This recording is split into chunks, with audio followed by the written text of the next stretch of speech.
दोस्तों, मैं हूं doctor Madiha Syed. Welcome to another episode of Madiha talks. आज का मेरा टॉपिक है हुदूद का तयन किसी भी रिश्ते में। Establishment of boundaries in any relationship. अगर आपका ताल्लुक़ मशरक़ी मुआशरे से है तो यकीनन आप इस लफ्ज़ से नावाकिफ़ होंगे या आप इस बात से नावाकिफ़ होंगे कि किसी भी रिश्ते को ताल्लुक़ करने में हुदूद को कायम रखना कितना ज़रूरी है। बाउंड्रीज़ को इस्टेब्लिश करना या हुदूद का तयन करना किसी भी रिश्ते में इस रिश्ते को सेहतमंद और मजबूत बनाता है। अगर हुदूद का तयन ना किया जाए तो वो रिश्ता टूट फूट का शिकार हो जाता है। बात को आगे बढ़ाने से पहले मैं सबसे पहले आपको ये बताना पसंद करूँगी कि आपका ताल्लुक़ इनमें से किस शख्सियत से है। क्या आप एम्पैथ हैं या आप नार्सिसिस्ट हैं? एम्पैथ वो लोग होते हैं जिनको उर्फ़ आम में यस मैन या यस वुमेन भी कहा जाता है। ये वो लोग होते हैं जो इनकार नहीं कर सकते। ये हर वक्त दूसरों को खुश करने में लगे रहते हैं। इनको पीपल प्लीज़र भी बोला जाता है और लोग इनको आम तौर पे इस्तेमाल करते हैं डोरमैट की तरह या कालीन की तरह, रास्ते के कालीन की तरह। नार्सिसिस्ट वो लोग होते हैं जो इनकार नहीं सुन सकते। वो समझते हैं कि सारा दुनिया उनके इर्द गिर्द घूम रही है। ऐसे लोग अगर किसी एम्पैथ के साथ रिश्ते में बन जाएं तो वो रिश्ता एक बहुत ही टॉक्सिक रिलेशनशिप में तब्दील हो जाता है, क्योंकि ताकत का सारा मंबा नार्सिसिस्ट के पास होता है और एम्पैथ इस सिलसिले में बहुत कमज़ोर होता है और सारा रिलेशनशिप का या ताल्लुक़ का बोझ एम्पैथ ने अपने कंधे पर उठाए रखा होता है। नार्सिसिस्ट एम्पैथ को मैनिपुलेट भी करता है, यानी कि बिला वजह गुस्से का इजहार करना और अगले दिन माफ़ी मांग लेना या फूल पेश कर देना। आहिस्ता आहिस्ता एम्पैथ इस रिश्ते में इमोशनल बर्नआउट का शिकार हो जाता है, क्योंकि वो कहाँ तक कुर्बानियाँ दे और इवेंचुअली वो वॉकआउट कर जाता है या रिश्ते को तोड़ देता है।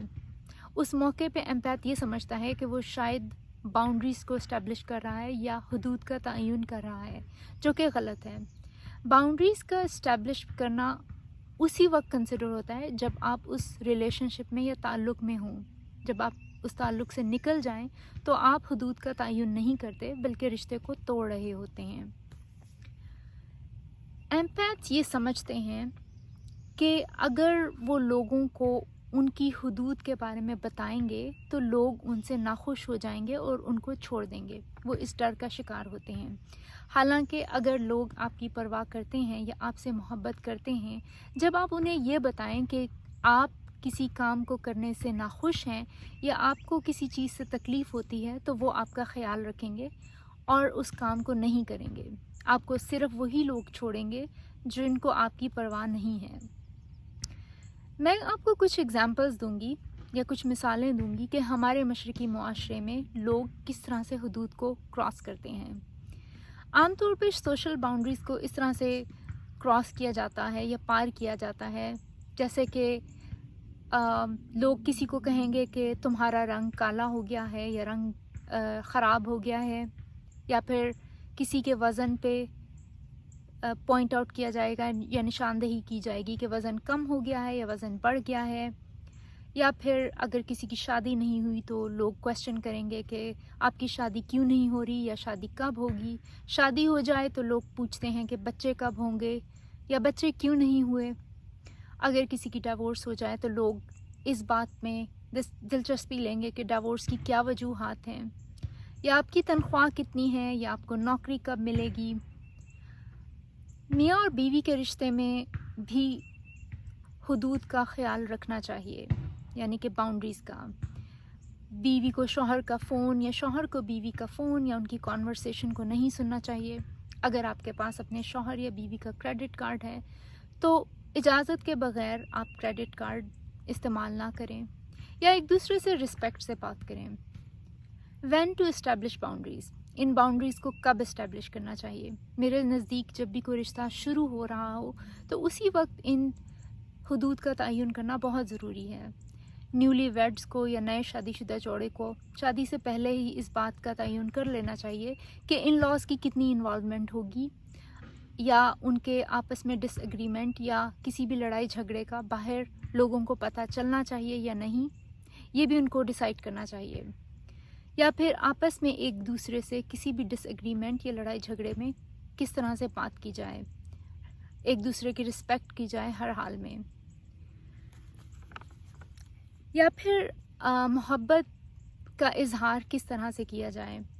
جب بھی کوئی رشتہ قائم ہو رہا ہو تو یہ آپ کا حق ہے کہ آپ یہ ڈیسائیڈ کریں کہ آپ سے کس طریقے سے محبت کا اظہار کیا جائے. کچھ لوگ یہ پسند کرتے ہیں کہ انہیں پھول دیے جائیں یا انہیں تحائف دیا جائیں. کچھ لوگوں کے لیے صرف ایموشنل انڈرسٹینڈنگ ہی کافی ہوتی ہے، یعنی کہ ہگز اور kisses. How to establish boundaries. میرے نزدیک باؤنڈریز کو اسٹیبلش کرنے کا یا حدود کا تعین کرنے کا ایک ہی طریقہ ہے، اور وہ ہے کمیونیکیشن. کمیونیکیشن آپس میں ایک دوسرے سے بات چیت کی جائے. آپ کو کوئی چیز کب بری لگتی ہے اس کی نشاندہی اسی وقت کر دی جائے. کس چیز سے آپ ہرٹ ہوتے ہیں یہ بتانا بہت ضروری ہے. اگر آپ سے ڈس ریسپیکٹفلی بات کی جا رہی ہے یا گالی گلوچ کی جا رہی ہے تو آپ کا فرض بنتا ہے کہ آپ اسی وقت بتائیں کہ آپ کو ہرگز یہ منظور نہیں ہے. یہ بھی امپورٹنٹ ہے کہ اگر آپ کی باؤنڈریز کا خیال نہیں کیا جا رہا تو کچھ عرصے کے لیے آپ اس رشتے سے اپنے آپ کو دور کر لیں، تھوڑی سی اسپیس لیں تاکہ آپ کے پارٹنر کو احساس ہو جائے کہ انہوں نے کون سی غلطی کہاں پر کی ہے. میرے نزدیک اپنے لیے سٹینڈ لینا بہت ضروری ہے، اور جب آپ اپنے لیے سٹینڈ لیتے ہیں تو لوگ آپ کی عزت کرتے ہیں. اس لیے یہ بہت ضروری ہے کہ ہم یہ اسٹیبلش کریں کسی بھی رشتے کے شروع میں ہی کہ اس رشتے کی کیا باؤنڈریز ہیں، اور کون سی باؤنڈریز اگر کراس ہو جائیں تو اس رشتے کو اس سے آگے نہیں چلنا چاہیے. اگر آپ کو میری باتیں پسند آئی ہوں تو فیس بک پہ مدیحہ ٹاکس، یوٹیوب پہ میرا چینل مدیحہ ٹاکس، اور اگر آپ مجھے پرسنلی ای میل کرنا چاہیں تو madihatalks@gmail.com پر مجھ سے رابطہ کریں. میری ویڈیوز کو لائک اور شیئر کرنا مت بھولیے. اپنا خیال رکھیے.